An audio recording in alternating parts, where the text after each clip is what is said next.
Hi, welcome back. Well, this is my monthly racing version of the Cayman GT4, as you saw in the garage tour. But now we're going to turn it into this pink beauty. This is a Cayman GT4 RS with the Weissach pack on it. So this package gives your trunk at the front a carbon finish, gives you the carbon wing, it gives you your carbon mirror tops, gives you your carbon vents. You get, perhaps more importantly, a titanium coloured roll cage. You get various other little bits of stuff in the cabin. Knocks off 10 kilograms in weight. I mean, I don't know, £12,000, maybe a Diet would have been cheaper, but whatever. It turns a stunning car into an extra stunning car.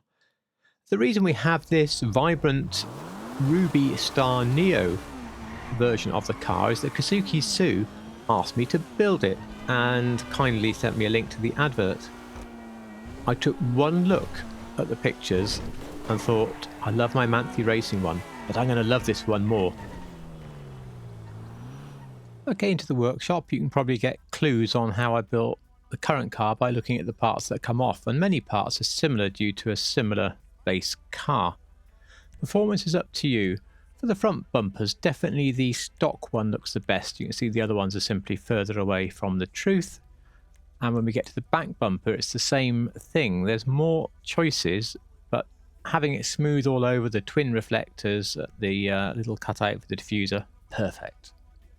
Strut brace is hiding in the engine section, and I didn't like the look of it clashing with the roll bar, so I simply went basic strut brace, which pretty much removes it, certainly at a casual glance. On exhaust, we can't quite match the material, we certainly can't match the position, but we can match the overall style and shape of those exhausts, and dual bore exhausts gets pretty close. They are a touch too shiny, but we'll live with that. Front fenders, of course, we want them, and as most external items on this car are carbon, I will pick them in carbon, so therefore we're going to have the carbon fender vents for this choice.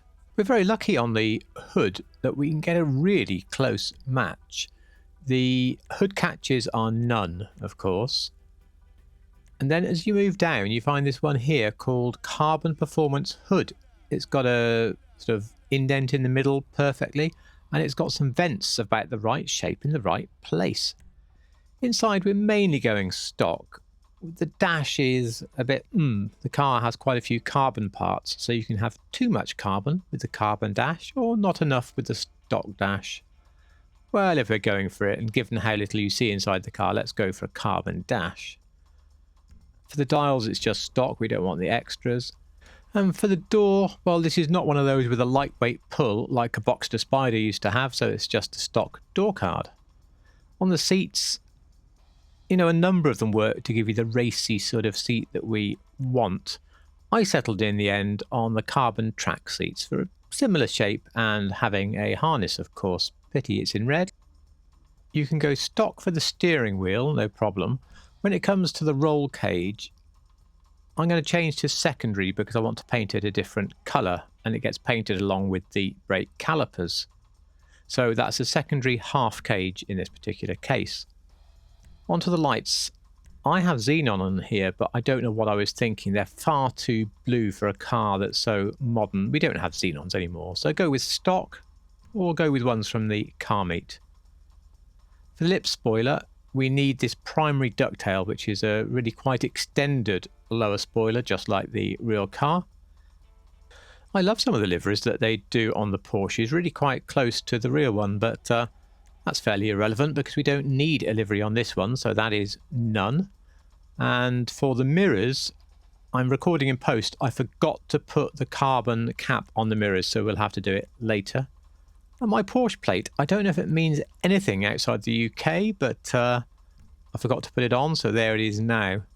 The respray is a Crew colour, and I always say, like I did on the tutorial, look at loads of colours before you sample and be very sure, because of all the variations in colour and light and stuff, that you have the correct colour. The photo on the top right is extremely representative of Ruby Star Neo. The ones on the bottom came from the advert for the requested car, and I have enhanced them to match because they were very, very dull photographs. So you put that Crew Hex on, which looks really good. Then I made a mistake and put a pearl on. Just ignore this bit, I've crossed it out. You definitely do not want a pearl with this car. It was the moment I looked at the black mirrors and thought, what an idiot, went back and put the carbon mirror caps on. Moving on down through the remainder of the respray then, we need the secondary colour, and it's affecting the roll cage and the brake calipers among other things. And I'm much keener, especially as they're a fairly neutral coloured black caliper on the car anyway. I'm much keener to get the roll cage colour something like right. So I'm ignoring the caliper colour and I'm selecting a metallic stone silver, which is it's not a million miles off the titanium that we're looking for. And yeah, we'll have silver brake calipers and that's absolutely fine.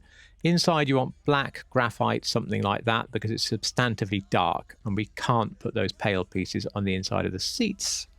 And finally, in the same section, ice white for the gauges is perfect because it is white gauges with a sort of orangey or yellow needle on the car. Anyway, we're not using the Crew emblem, of course, so we hit the rear splitters. And there are some on the car, and they are subtle. These carbon lip splitters on the corner, and they're very similar to the extensions off the diffuser area on the real car. So very pleased to have those.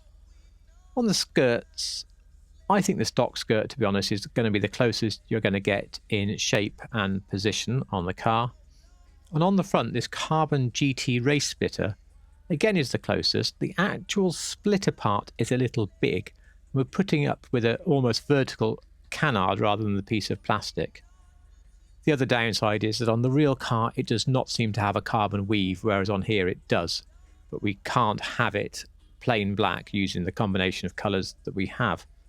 Onto the wings, this rally wing here, I think, is the best one for this specific car. We're missing the really impressive swan neck, and the shapes of the plates on the end aren't quite right, and so on and so forth, but the overall aesthetic is good. There's no sun strip on this car, so that is none. Suspension, well, competition. If you look at the real car and look at this, you see they are very similar. I do wish that this car could actually be dropped a touch more. I mean, it does when you drive, but it's one of those cars in the game that seems to be a little high to start with. Tail lights, you want none. None of the options there will darken them quite like the real one, and you know they're not far off anyway. The carbon side vent you definitely want for the vents. On the wheels, well, the first thing I'm going to do is just go back and paint the so-called alloy colour on, and you're fully aware it looks nothing like an alloy wheel or whatsoever, very dull. But then we can put on my chosen wheel, which is the Synthetic Z from the Sport category. That's because I want you to see the wheel in the alloy colour, which of course is what they are really on the car. They're a painted alloy, but so dull, so dull. So the only option really is to go into the chrome section and pick the chrome Synthetic Z, or look at the inset photo and see that the car is also available with a factory option darker wheel. So maybe think about painting some form of darker colour, up to you. But I'm building this specific car, so I'm going to go and put the chrome rims on. I'll take a bit too shiny over a bit too dull any day. The windows, you could go nothing or you could go with a light smoke. The truth is somewhere in between. I left the light smoke on as I think it looks just a little bit better. Anyway, taking the car out into the sunshine, and now without that stupid pearl, I think it looks really, really good. And I need a like just for putting the Fister jacket on my character. So yes, overall, I am very pleased with this car. But, you know, I'm really pleased that Kazuki Su sent me this advert, asked me to build this car, because I've pretty much fallen in love with it. And my Porsche garage is pretty vibrant, as you may be aware if you saw the tour. So I think this car will go in there an absolute treat, and I don't intend to change this car particularly at all anymore. Now, if you want to build a GT4 RS or any Porsche that is current, I highly advise you go on the Porsche Configurator for your country, or one that works if your country doesn't have one, that's got the car on there. You can choose absolutely everything. Do you want a Weissach pack? What colour do you want? Remember that I've got some Porsche paint to sample videos, so you've got a lot of Crew Hexes there for some of the harder to do colours. You can have an absolute ball building your perfect one, then come back into GTA Online and build that one. So if pink doesn't float your boat, plenty more colours to choose from. Anyway, Kazuki Sue, you are contractually obligated to like and put a comment down below. I hope you really enjoyed it. And for everybody else, if you could say what you thought and give me a like, that would be fantastic. And sub if you like real cars in GTA, of course. Thank you so much for watching.